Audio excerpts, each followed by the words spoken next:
God, or whatever you want to call it, has been working for me before I was ever born. Voice.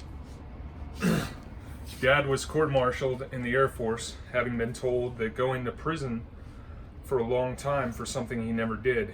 He prayed while waiting in a military cell, perhaps for the first time in his life. And then later, while sitting in that courtroom, watched as the false testimony against him fell apart.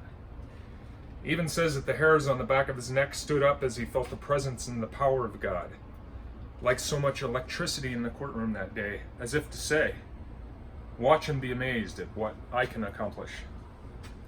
He told me that story after I asked him if he believed in God, shortly after I had had my own experiences.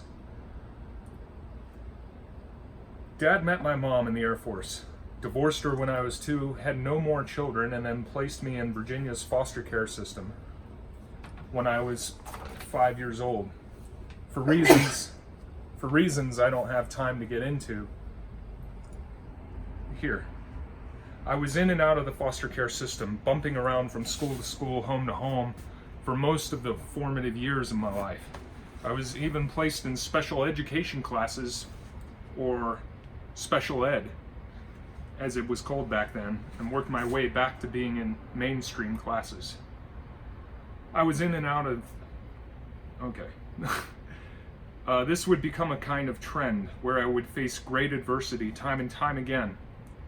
And then through the combination of grace and my own choices, be delivered from my circumstances almost as if by magic. And it is this magic, the magic of thought, choice, and repeated actions, habits, and the eventual success mindset, which leads to modern day miracles, that I'd like to speak with you about this evening. While living with my father soon after leaving the Marines, a string of accidents came one after the other. This occurring something like 2 weeks after watching a black and white documentary on homelessness, and wondering if I could survive those kinds of conditions. And those thoughts eventually worked their way into materializing in my life until I was indeed homeless. Here's a short list of some of the things I endured during that time in my life. My girlfriend of 2 years and I broke up. My stepmom suffered a stroke 4 times in the same region of the brain.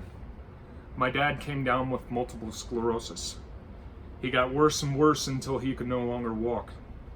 My stepmom's sister took out a special power of attorney while my stepmom was laid up in a care facility. This special power of attorney served to sever the funds coming in to pay for our apartment from my stepmom's pension.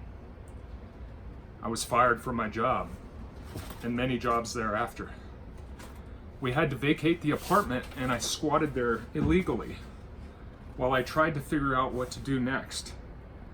My drug-addicted girlfriend offered to give me a place to stay on her sofa for $300 per week.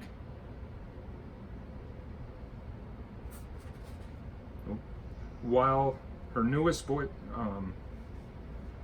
$300 per week. I finally left after getting into constant fights and having to listen to her have sex with her newest boyfriend, who had just been released from prison, in the next room. The new car I'd leased was repossessed and I found myself upside down in payments, still owing on the car I no longer had, $28,000. I had to sneak out of the room I was paying $100 a week for above this bar called Touch of Glass. I found myself in the Norristown shelter. It was at this point that my life began to turn around. I met a man who gave me a Zen koan to contemplate while in meditation. Shortly after repeating this mantra over and over again for several minutes each day, I began to have some weird and wonderful experiences. I found I could sense and see the energy of intention of the man who had given me the mantra as he was trying to make up his mind whether to come into the bathroom or head to the left and wash his clothes. I was on the other side of the door, but experienced this energetic movement of the door plate wafting toward me. I asked him what that was, and he said I had just experienced Satori, or pieces of enlightenment. A little while later, while contemplating suicide, this voice within my head said clear as day, I love you anyway. And then I felt this peace and unconditional love I had never known descend upon me until I went completely, blissfully asleep. The next day, I knew something profound had shifted. Some years later, I found myself in Boulder, Colorado. I got a call that my mom was dying of cancer, which she did after I visited her for about 6 months the night of my birthday. 1 month after that, I contracted MRSA, staph infection. Nearly died from it, getting to the hospital 24 hours before my tainted blood would have hit my heart and been pumped to all the organs of my body, killing me. Yet using visualization exercises I had developed on my own, I was able to heal sufficiently enough from the disease to be let go in 2 weeks rather than in months. Eventually, I used a similar visualization exercise in order to call into existence a Boulder County lifetime housing voucher. I told people I would have an apartment, but they laughed or simply smiled knowingly. Told me all the reasons that it could not happen. And in the end, I've been living in the same apartment rent-free for 6 going on 7 years.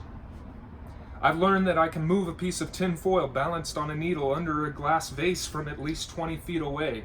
And I've done all that with faith, patience, and consistency of practice. Thanks.